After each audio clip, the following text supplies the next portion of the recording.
So Charlie's gonna share a little bit about this, because in just 1 hour they He's going to try. yeah, and then we will leave minutes for a Q&A. So don't be shy. You can ask in English, in Spanish. I'll do the translation if needed. But otherwise, good to you, Charlie. Thank you very much. Thanks very much. Thanks for all of you getting up this time of morning and coming out. I don't know whether this is early or late. Every time I come over here, I apologize for the post. Okay, I didn't put it there. How many of you ever watch American TV commercials? There is what is it, Progressive? I forget which. Progressive Insurance has a commercial that this guy goes to a baseball game, and he is paid a lot of money for this. I think it's a World Series game or something, and his seat is right there behind the post. So he can't see the field, he can't see anything. So I apologize to all of you who are over there. Every once in a while I'll lean over here so I can see you and you can see me and stuff. And they told me I can move around a little bit, so I'll try to do that. This is very, very, very informal. This is not a speech. I usually don't even have this, but there's so much stuff that I really want to try to share with you today that I will not get to.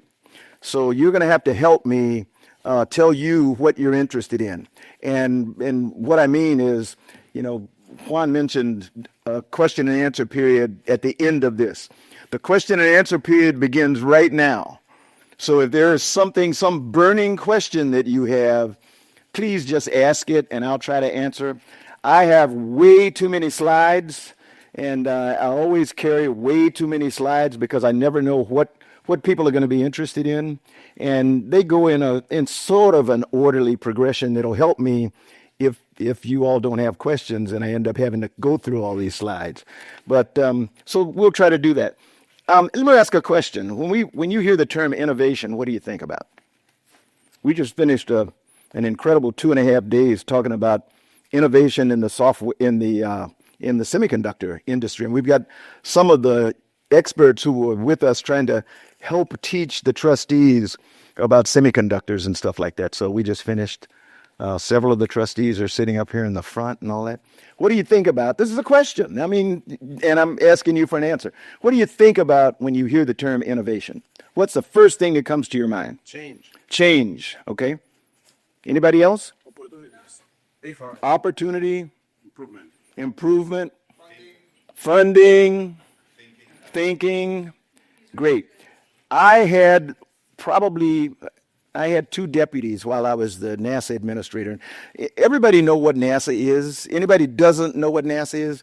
It is not just a space agency. It was formed after the Soviets put this little satellite in orbit called Sputnik and scared the living crap out of everybody on the planet. And at the time, NASA had this organization called the National Advisory Committee on Aeronautics. So if I can get this to work. Anybody know what that is? It's an airplane, yes. Yeah. That's the Wright Flyer. That is the original airplane built by the Wright brothers, the bicycle makers in Dayton, Ohio, flown in Kitty Hawk, North Carolina back in 1903. A great achievement, but could not sell it in the United States. Nobody in the United States was enamored with this thing, this flying machine.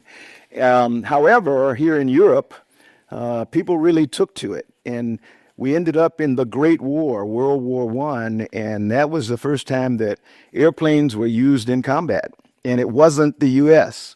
that was using them. In fact, at the beginning of World War I, the country that it was a European country that had more airplanes than anybody. I think it was, I wrote a note for myself. France had 1,400 airplanes. Germany had 1,000 airplanes. The Russians had 800 airplanes, and the U.S. had 23. So the country that invented the airplane had 23 airplanes where we went into the Great War, and we were getting our butts kicked, to be quite honest, all over the place. Airplanes originally were used for reconnaissance mostly, mapping and stuff like that. And then, so you all know what has happened to the airplane since. one of the biggest parts of NASA is aeronautics. So that's the big A in the National Aeronautics and Space Administration. We started out as what was called the National Advisory Committee on Aeronautics, coming out of World War I in 1915. The President of the United States and Congress decided we must never, ever, ever fall behind in aeronautics again. So they formed this learned body called the National Advisory Committee on Aeronautics to advise the President and Congress and everything. And that was what started the U.S. to really looking at advances, innovation in aeronautics, in aviation. And we got all the way up to supersonic flight and all kinds of stuff. And then Sputnik in 1957, and that's what brought about President Dwight Eisenhower went to Congress and said, okay, once again, we're behind. We don't know how this happened, but this cannot happen again. So I need an agency that's going to start looking at space as well as aeronautics and science and everything that the NACA presently does. And so we formed NASA, the National Aeronautics and Space Administration. It subsumed NACA, but aeronautics remained a big part of what we do. I love talking about this because I'm a pilot and I flew airplanes. I don't fly anymore. I ride and I enjoy it. But my favorite here is is this a pointer? Oh, no, it's not a pointer. So let me undo that. The pointy nose one, okay? That's the one I'm trying. It's the X-59, and we recently flew its first flight. It is a very unique airplane because it's a supersonic airplane because of the shape of the airplane. What happens when an airplane goes supersonic? Boom. We break windows, we do other kinds of stuff. And it's gotten to the point that most places in the world, you cannot fly supersonic over ground because you don't want to do damage. This airplane will allow us to fly supersonic anywhere because of the shape of the airfoil. When it goes supersonic, all you'll hear on the ground, we think, is kind of a muffled sound. We're getting ready to start the flight test, and we're going to fly it all over the country and everything, and there'll be sounding stations and people listening to see if it really works that way. So that's the one I'm most excited about. It's a joint effort. This is another form of innovation. NASA's not building the airplane. The airplane is being built by Lockheed Martin and in conjunction with NASA. So we've got NASA engineers, Lockheed Martin engineers building that airplane. This one, the one with the funny looking one right there, that's called Maxwell. It actually uses electric engines. So it's a propeller driven. The original one had 14 propellers that were driven just by electricity. Looking at fuel efficiency, none, because you don't use any. Cleanliness, all other kinds of stuff, and quiet. So that's what NASA Aeronautics does, a little bit of it. I throw this in because this is my favorite of all my time in the United States Marine Corps and NASA. This is my favorite image. Where is this? Who wants to guess? Just give me a big. That's northeastern Egypt. You're right. That's the Middle East. I don't know that there is a more violent place on the planet than the places that you can see in this image. And this image is actually taken from an IMAX. It's one just a frame from some IMAX footage after we deployed the Hubble Space Telescope. We had an IMAX camera in the cargo bay of the shuttle, and we did sort of a flip, 360 degree, pitched the nose up. We got IMAX images, camera was running, just looking like a regular airplane, then looking straight up at the sky, the black sky, then this way upside down, and then down like this. But when I was looking through the footage, I saw this one, and it just struck me that I am a person of faith, okay? I try to be. I'm not really good at it. My faith happens to be Christianity. But I was, floating there, looking out the window, and seeing this, and I went, boy, that is so peaceful and serene.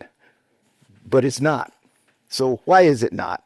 And after that, I decided, okay, the rest of my life, I'm going to try to help people understand why it's really important that we work to make it be like it looks. Couple of interesting things. I've talked to a lot of young people this morning. People always ask, first question they ask you, what's it like to go to space? And as I explained to them, I'm incapable of explaining what it's like to go to space because my vocabulary is so limited. I have one word. It's awesome. And then there are other ways to describe it. I just don't know how to do it. So hopefully everybody understands when I use the term awesome, but it's awesome to look at it. Several things happen. You look down, and we were about 400 nautical miles, 600 meters above, kilometers, not meters, above Earth. And you're looking down, there is no sign that human beings live here on this planet. You can't see buildings, you can't see people. You can see long linear features, roads, runways, bridges. You see the contrail from an airplane, you see the wake from a ship, and you imagine that you see the ship at the head of the wake, but it's in your, you don't really see the ship. If we were Martians and we got to this point, we'd probably turn around and go back because we'd say, okay, that's another uninhabited place, so let's go until we find a place that has some living creatures that we can talk to or something. But you feel insignificant. You would think that going to space, you'd feel like something really big. But I came back feeling quite insignificant. The fact that we live on this incredible planet and it doesn't even look like we exist. So that was sort of a lesson for me. And I always throw that in as my first slide. That's really me. And the reason I put this in is because school kids always want to know, did you really go to space? Well, where's your spacesuit? Well, for one thing, NASA doesn't let me keep my spacesuit. It belongs to the government. So that was the spacesuit that I wore on my third mission, the first time that I commanded a shuttle. And it's a launch and entry suit that we started implementing after the Challenger accident. It's one of these things that you do things sometimes to satisfy or placate other people who have an interest in what you do so that they'll continue to fund you and all that, and they won't worry. That's one of them. I mean, a launch and entry suit would work if you lost pressure in the cabin or something like that. It wouldn't have made a difference in the case of the Challenger accident, but it made people feel good anyway. But I loved it. It was really nice. Made me feel like a spaceman. Anyway, but that's me. This is my crew. My third mission, when I was my first time commanding a crew, the young lady she's really not upside down because there is no up or down in space. We're still in a gravity environment, but gravity is overcome because we're going so fast. We create centrifugal force that trying to pull us away from Earth, and gravity's trying to pull us back, and we end up floating. We're really constantly trying to fall back to Earth, but the centrifugal force won't let us. But you can see we're this is half of my crew. The other half is asleep because we had a 24-hour flight mission. We were working 24 hours a day in two crews, a red crew and a blue crew. I just use this because you get a chance to see. I talk about floating all the time. That's actually Brian Duffy is my co-pilot. That's his spoon floating there in midair. You notice everybody's eating normal food. We have some of my favorites were shrimp cocktail, strawberries. I love vegetables, so I had greens and beans and corn and all that kind of stuff. Rice you could eat, oatmeal, cornflakes and stuff for breakfast. The only thing that didn't behave was liquids. So we always put liquids in a drink container. And I think you can see one right there. Dirk Vermount, who was the first Belgian astronaut, is holding a drink container. You kind of it's got powder in it, whatever you want, powdered milk, powdered drink. You put water in it, kind of move it around. You can't shake it. Doesn't do any good. But you mix it up and then you drink through a straw. When you're finished drinking, you clip the straw off so that the liquid doesn't flow up out of the straw and you end up with a big bubble kind of hanging off the end of your straw. If you panic and try to catch it or something, you end up with 1,000 bubbles. So drinking is the only thing that's sporty when you're on board. The food, it abides by Newton's law. What's Newton? Give me one of Newton's laws. A body at rest stays at rest unless otherwise acted upon by an outside force. We open up our food container. It's got my shrimp cocktail in it. If I don't bump it or anything, it sits right there with the good old cocktail sauce and all that. And I eat it with a knife, fork, spoon, just the way we do down here on Earth. You just have to be kind of judicious. You can see Brian has his tray that's got all of his food on it, and it's just held by Velcro on his pant leg. So we either stick stuff on the wall with Velcro or put it on your uniform with Velcro. And that's the way you hold everything. So that's kind of what it's like to live in there. The rest of the crew that I mentioned, the other half of the crew, behind Kathy's back, you can't exactly see it, but there are these coffin-sized sleep compartments. That's the only way I can describe it, coffin-sized, or since most people don't know what a phone booth is anymore. So phone booth size. But we slide the door, slip in, zip yourself into your sleep restraint and sleep your sleep period. So that's kind of that. This was Hubble right after we deployed it. Incredible instrument, absolutely incredible. It's not the Hubble Space Telescope. It's 30 plus years old now. It doesn't resemble Hubble that we put in space at all. It's got 6 scientific instrument packages on it. All of them are new because we replaced them in 4 servicing missions after we found out that the primary mirror had a problem called spherical aberration, where it was perfectly ground to the incorrect dimensions on the outer perimeter. So anyway, but today it's much better than it was designed to be. We had trouble with the solar arrays when we tried to deploy it. It is now on its 3rd or 4th set of solar arrays, so it's pretty much been rebuilt by astronauts visiting it. This was its successor, the James Webb Space Telescope, which is absolutely incredible. When you talk about innovation, this is a phenomenal example of scientific and technical innovation that people normally think about, changing the design of something or making something better by making it smaller or bigger or more effective. It's all of that in James Webb. It's really gold that plates each of these 18. These are 18 individual mirrors. It doesn't look like any telescope you've ever seen, but if it gets one photon of energy that touches the mirror, it gets detected, sent to the ground, like other data, and it gets translated into images that we can see, and it's unbelievable. This image is one that's taken of an area of space that we thought, prior to Hubble, was void of anything. It was just astronomers had been observing it, and there was nothing there. Zero.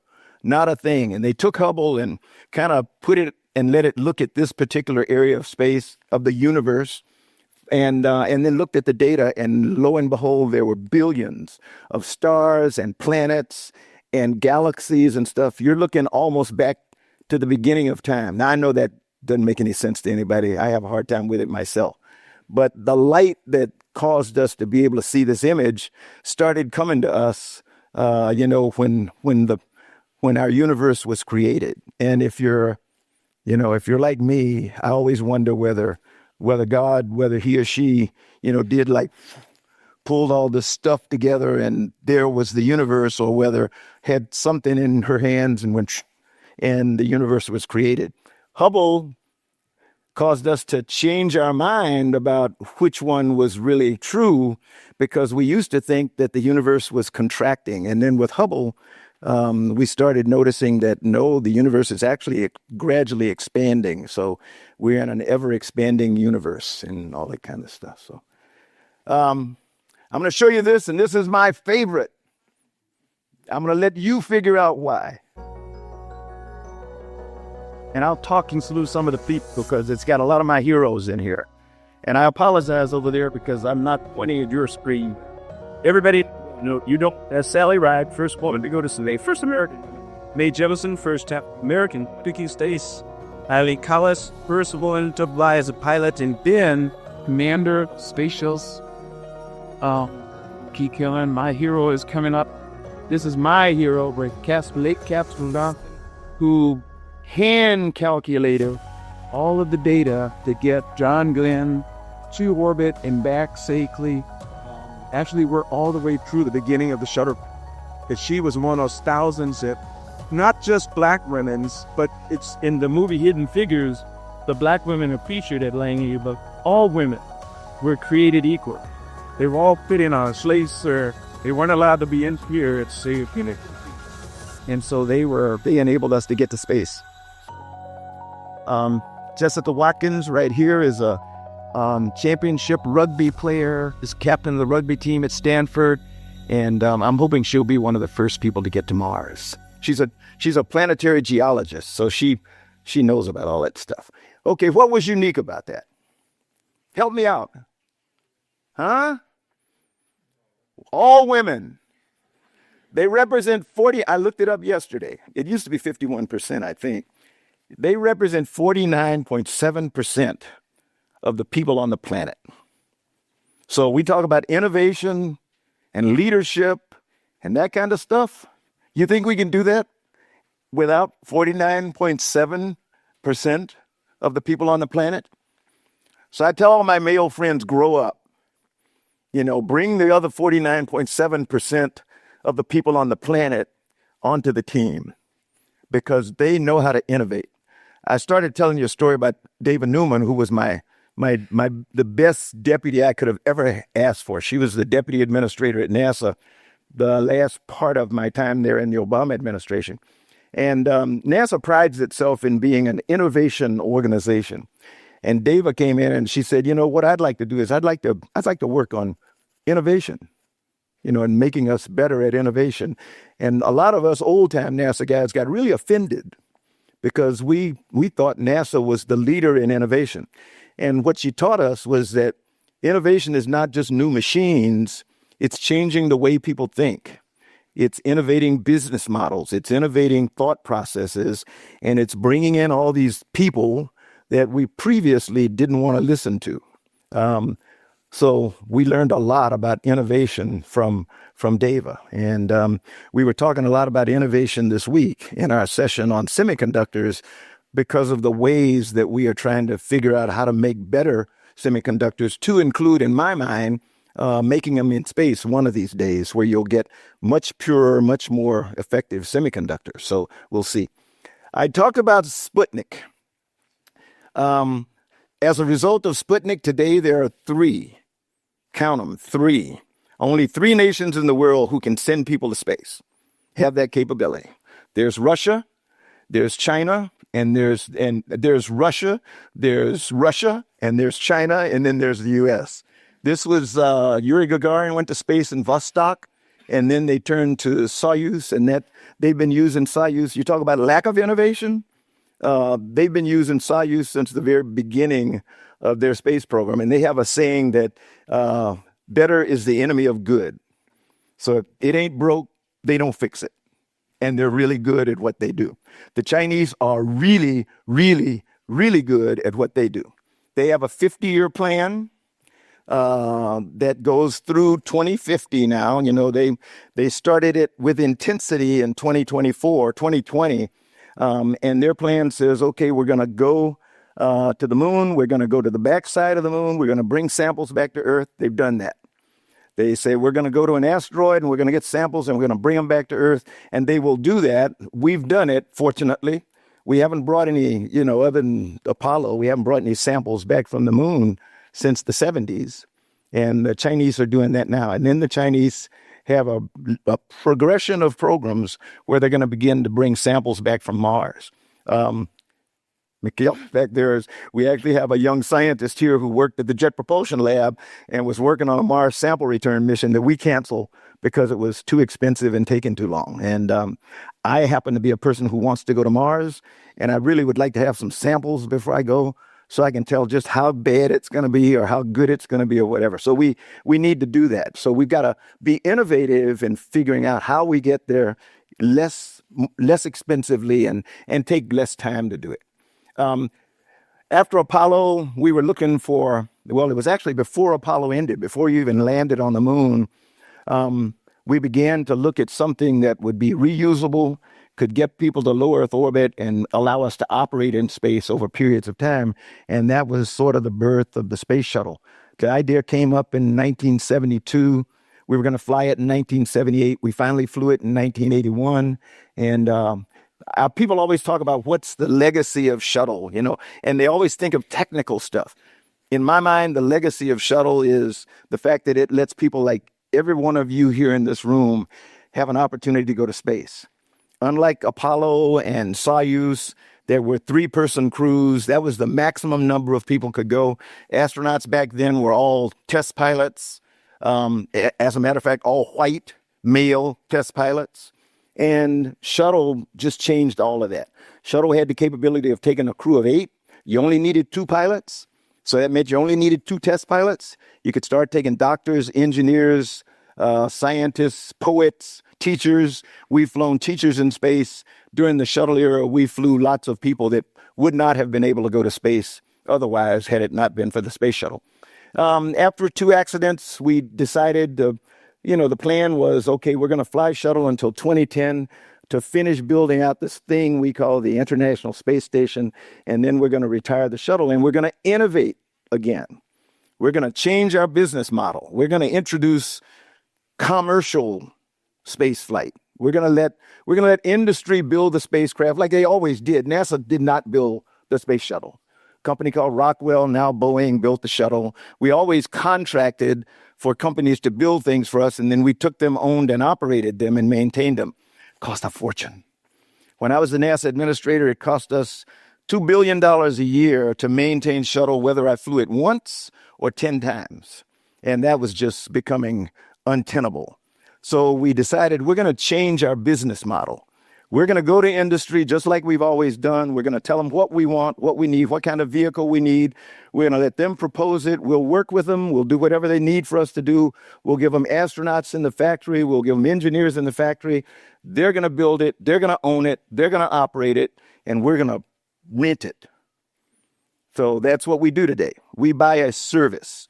Industry builds the spacecraft, whether it's for Earth observation or for taking people or cargo. We purchase the service, and then we use it for as long as we do, just like you do a Hertz or an Enterprise or whatever. And when it's done, you take it back and it's theirs, and they refly it. SpaceX right now they are presently the only American company that's flying people to space and bringing them back safely, also bringing cargo back. But that's kind of where we went. And here's the way we started, with what we call public-private partnerships. So an innovation in our business model. That was one of the first cargo modules built. It's called Cygnus. Was built by a small company in Washington, outside of Washington, D.C., called Orbital Sciences. Bought when they became really good by Northrop Grumman. So now they're owned by a massive aeronautics company. This is the SpaceX Dragon. This changed the game because it was the first reusable cargo module that we could send to space with cargo and then bring stuff back from space safely. This is the venerable Soyuz, still around, still takes people and a little bit of cargo. This is the largest cargo vessel we have today. It's called the HTV. It's from the Japanese Space Agency. The Europeans have one called ATV that's similar to that. And then this has not flown yet. This is my favorite because it's got wings. And it's called the Dream Chaser by a company called Sierra Space. Supposed to fly sometime early next year. First as a cargo variant, and then eventually it can carry a crew of up to 7 or so. So I'm looking forward to that. This is the International Space Station. It's been flying now for more than 25 years. Question of the day. Every once in a while, we've had to go down to 2 people on board the space station for one reason or another. When we have done that, what 2 nations have been represented in those 2 people? Or has it been 2? Scott? U.S. and Russia. Russia is one. Who's the other? I said U.S. The U.S. and Russia. We can't get along down here, but we cannot not get along up there. So for 25 plus years, our number one partner on the International Space Station has been the Russian Space Agency, Roscosmos. My last flight in space in 1994, my most prized, my most cherished crew member was Sergei Konstantinovich Krikalev. He, at the time, had lived in space longer than any other human being. He was there for 311 days stranded because the Soviet Union had disintegrated. And the Russians did not have a launch vehicle. They didn't have a launch site. All they had was rocket engines. And so they had to negotiate with Ukraine and other countries that were members of the Soviet Union to be able to put a spacecraft together, launch it from Ukraine, from Kazakhstan, and go rescue Sergei and his crew members. So he was supposed to be there for 4 months. He ended up spending 10 months living and working in space. But that's incredible. Today, we now have 2 space stations. Anybody want to guess whose this is? And it ain't ours. It's China. It's Shandong. 3 modules. Really good. I've had an opportunity, fortunately, to crawl inside it before they first flew it. It's pretty much Russian. The Chinese don't appreciate it when you say it, but it's pretty much Russian style and everything. But they now carry a crew of up to 6. Some of you who follow space stuff will remember that about a month ago, they had a crew that was going to be stranded because they actually had some orbital debris strike one of the windows on the return spacecraft, the Shenzhou, and it made it questionable as to its structural integrity if they tried to deorbit with the crew. So it took us 9 months to finally bring our crew back home after we had a crew from the Boeing CST-100 that we were not comfortable bringing back on that vehicle, and we wickered stuff around and let them stay there for a full 9-month tour, and then we brought them home. The Chinese took 16 days to decide what they were going to do, and they took the next Shenzhou that was scheduled to fly a crew up and just sent it up empty and put the crew that was on the station. You have a question, or did you scratch your head? You just scratched your head. Okay. You can ask questions, you can do that. But so they brought their crew back home after 16 days on another Shenzhou, and they're building another one now that will replace it to take a crew up pretty soon.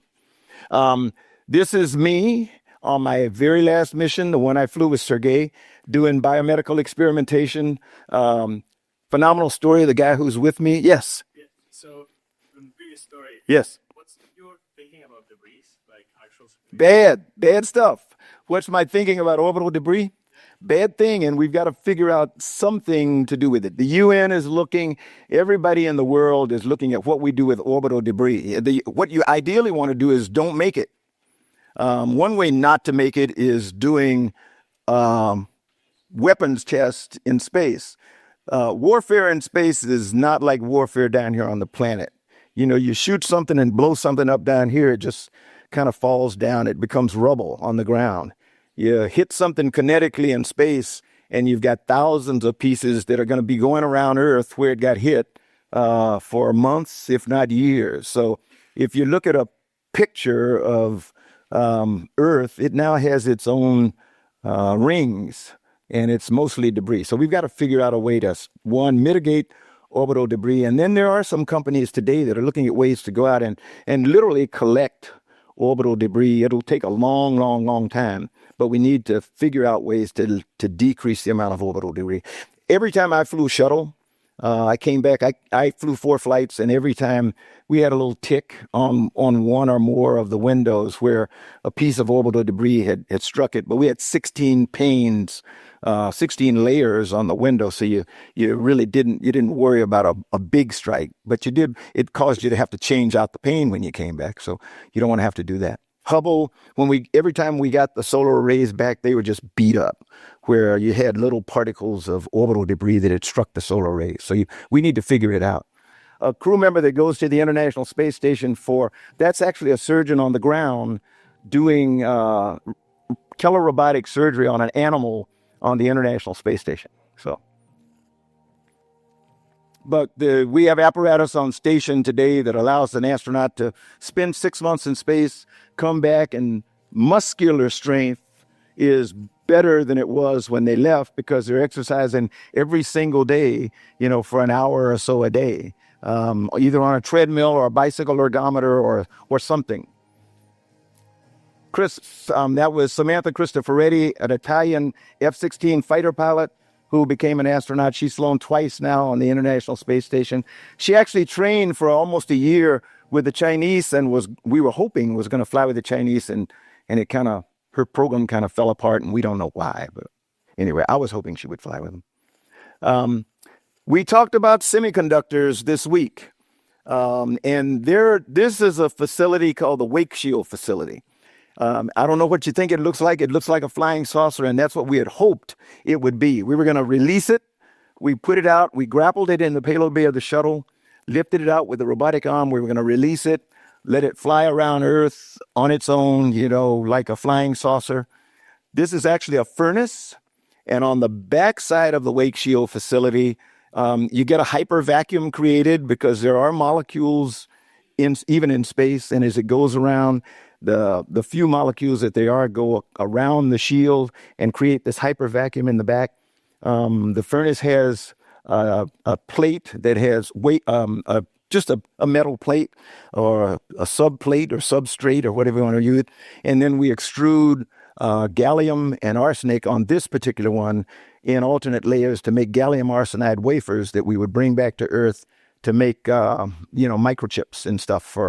It did not work on my flight because we had a mechanical problem. We had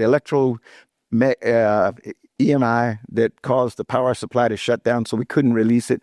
But we did the experiment on the arm. It flew twice later, and both times we're able to produce semiconductor wafers. So that the process has been proven that you can do it. My belief is we can create small space stations that don't have people on them because you don't want people when you're trying to do semiconductors or materials processing or biological growing crystals and stuff like that. You'd rather not have people there. So you just put the apparatus there, leave it, crew comes back 6 months later and picks it up. And I think that is a form of innovation that I think we're going to see. I couldn't convince anybody this week in our session with experts, but I think we're getting there. I've heard there's a company in the UK that's actually looking at it. Remember I showed you the International Space Station. This will probably be, if not the first, one of the first commercial space stations. So space station is a machine. It's getting tired and worn out, and we need to bring it down for a lot of different reasons. So 2030 is the year that's been selected by NASA and the other 4 partners to deorbit the space station, and it should be replaced by this one. This is a company called Axiom in the United States that's building a new space station. They're all essentially this. You'll notice that all of them look essentially the same. There is no innovation in design in space because it just, it is what it is. And you've got to have something that has structural integrity and all that kind of stuff. Here's where we're going, innovation in flying people to space. I was talking with several people beforehand who were saying they really had wanted to go to space at some time. I said, don't give up. You can go. These are all commercial astronauts. This is the same company, Axiom. Axiom Space is out of Houston, Texas. They have now had 4 different crews go to space. They're all non-NASA astronauts, non-professional astronauts. My favorite is Crew 2, and it's because if you see the dark-skinned 2 people, it was the first time that we flew a woman from an Arab nation. So both of them were Saudi Arabian astronauts. He's a fighter pilot. She's a biomedical engineer. She worked on breast cancer research during the 10 days that they were on the International Space Station, and also some vaccine development. This crew was all European.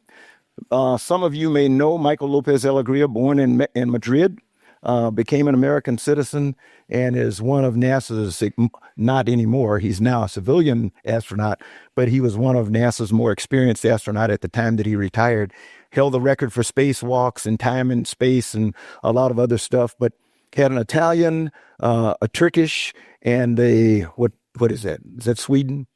Sweden? Okay. So it was the first all international crew. Yes, question. Scientific diplomacy. Scientific diplomacy, exactly. So, but that's my favorite. I'll show you that. Here's Rihanna, kind of busy at work on the International Space Station. Big hero in Saudi Arabia, or heroine, whatever you want to call it. Men and women just kind of idolize her now. She became only the 3rd Saudi to go to space, and she was just phenomenal. This is one of the other commercial companies, a company called VAST out of California. And they too have their concept of a commercial module that they want to fly. This is NASA's. Now, this is probably the last launch vehicle that a government agency will ever own. This is the Space Launch System, super heavy lift launch vehicle that's going to take the Artemis 2 crew around the moon, we hope, in February. It'll be the farthest humans have ever gone away from the planet. They're going to go about 3,200 miles on the other side of the moon, loop around for a few days, and then come back. Question. So I was just, curious because we keep sending out, presentation is excellent, by the way, but we keep sending out very good people Yeah. to space. Yes. Smart people. Well, sometimes I went. And you said before that when you do go to space, you have this experience of insignificance and back. Yeah. Some people call it the overview effect. Okay, fantastic. Shouldn't you be sending out world leaders, people who actually Yes, and we make a difference? we actually have made an attempt to do that. My first flight in space, one of my crew members was then Congressman Bill Nelson, who was the chairman of the House Science Committee. The NASA administrator felt exactly like you did. Why don't we give policymakers and people who are funding the space agency an opportunity to see the value of what this is? So the first person to fly was Senator from Utah. Why am I drawing a blank? No. That's all right. It's not that important, but If you sent up Putin, Zelensky, that would just sort everything out, right? Surely. yeah, that would be interesting. True. Yeah. No, but I think you're absolutely right. We were talking about, Juan used the term space diplomacy. This is not just the space program, but NASA, in my opinion, is the greatest soft power tool that the U.S. has, and it's the greatest soft power tool that any nation has, because you're doing stuff in an environment where you cannot do it alone. You've got to depend on other people. You've got to learn to trust other people. People ask me what was my favorite space flight. I tell them I don't have one. My four were all different. The one I cherish the most, I apologize. I'm a very emotional person, so you might see me tear up sometimes. The flight that I cherish the most is my flight with Sergey. Not the flight itself, but the experience of 2 years I'll tell you the story. When I was in Washington, D.C. working at NASA headquarters, and the administrator called me and he said, "Hey, we want you to go back to Houston to fly again." I went, "Woo, yes, sir," because I hate Washington. I want to get out of here. And we had not flown the first Hubble servicing mission. My crew and I had left it up there, not whole, and I was hoping that I would be assigned to be the commander for the first Hubble servicing mission, so I could go back and finish what I started. He said, "Sorry, already got a crew." I said, "Oh, shucks." I said, "What do you want me to do?" He said, "Well, we have 2 Russian cosmonauts." I said, Stop. I'm a Marine. I trained all my life to kill those guys. They trained all their lives to kill me. I don't want to fly with no damn Russian. I mean, and the guy who had hired me, Mr. George Abbey, was legendary in NASA. He came over and he put his arm on my shoulder. He said, "Relax, just calm down." He said, "Why don't they're in town already. They're going to be going to a friend of yours for dinner tonight, another payload specialist who had flown to space, a guy named John David Bartow and his wife." He said, "Just go and have dinner and then come in the morning and tell me what you think." So I did. I went and I walked in. Sergey was a fluent English speaker, young engineer, in fact, aerobatics champion in Russia, not a military person. So he was rare as a cosmonaut. The other guy was Vladimir Titov, who had also spent 300 and some odd days in space. At one time, held the record for long duration space flight. Spoke not a word of English, and so Sergey was sort of the interpreter. And I walked in, introduced myself.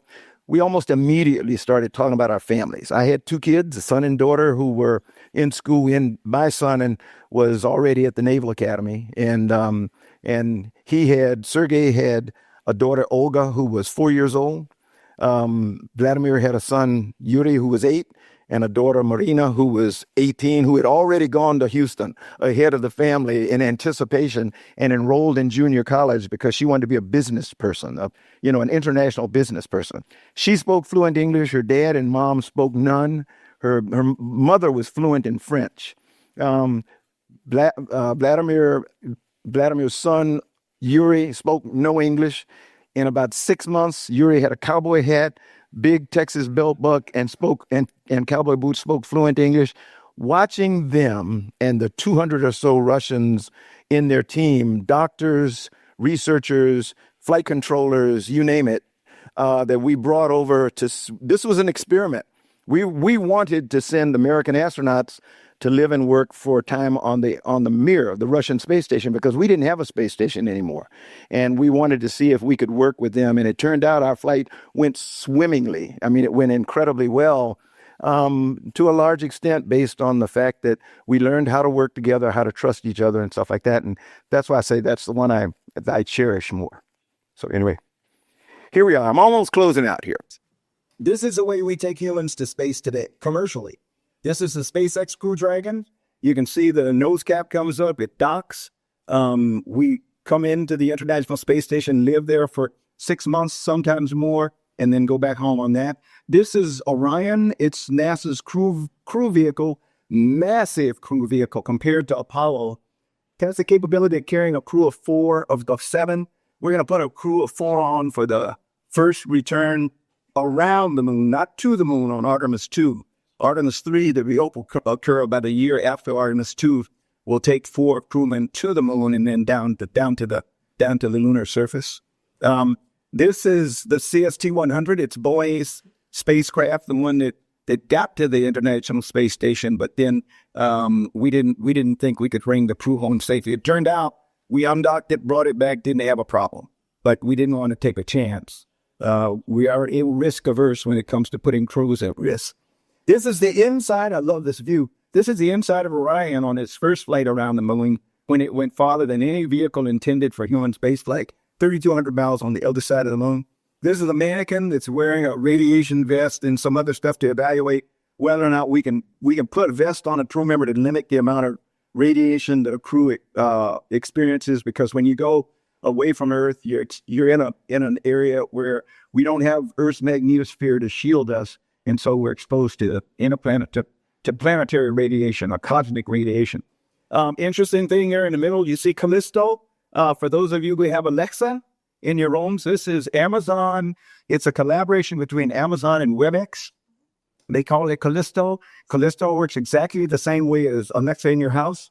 A crew can say, Callisto, where'd they store the coffee? Or Callisto, where do I find the experiment on heart research today? Or the ground can call up while the crew's asleep and say, Callisto, when the crew wakes up, here are the instructions we want you to give them. And Callisto can put on a tablet or tell the crew when they come.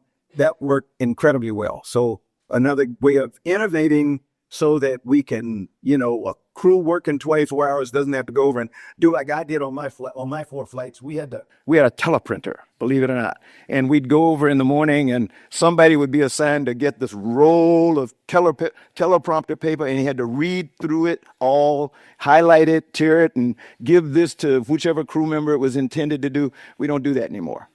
Callisto will say, okay, John, here are your tasks for today. I'll remind you when it comes time, okay? But don't worry about it. I got it. How do you get to the surface of the moon? Well, it's hard. People always say, how come it's taking so long? It's because it's hard. We know how to do it, but it's really, really, really hard. This is the way that NASA had decided they were going to do it. This is the SpaceX Starship. Anybody ever seen it? I mean, in person? It is massive. Absolutely massive. The crew is up here in the pointy end. They take an elevator down to the lunar surface and then goes and does their thing. Fortunately, the acting NASA administrator, Sean Duffy, decided that was too risky to rely on a single provider. So he reopened the competition, which didn't make Elon very happy. But that was the right thing to do. And so there is now at least one more provider that NASA is going to contract with. This is Blue Origin. So this is, Jeff Bezos. Blue Origin is more like a conventional lander. So both of these will be vying for the opportunity to take the first crew to the surface of the moon. Both of them are running behind. So we're saying we're going to get there by 2028. The present administration says we're going to go before the end of the administration. That's a good way to guarantee you don't get there. So anyway, we're trying really hard. I mentioned the Chinese earlier. They say they're going to the moon in 2030. Trust me, they're going to the moon in 2030 because it's in their plan, and they already have the money for it. They spend money on it. We don't even have a budget. We haven't had a budget in the United States. We haven't had a budget for 13, 14 years. We do these things called continuing resolutions where Congress says, okay, we can't get together, so spend what you had last year. And we're going to do it that way. That's it. You didn't ask any questions. That's not fair.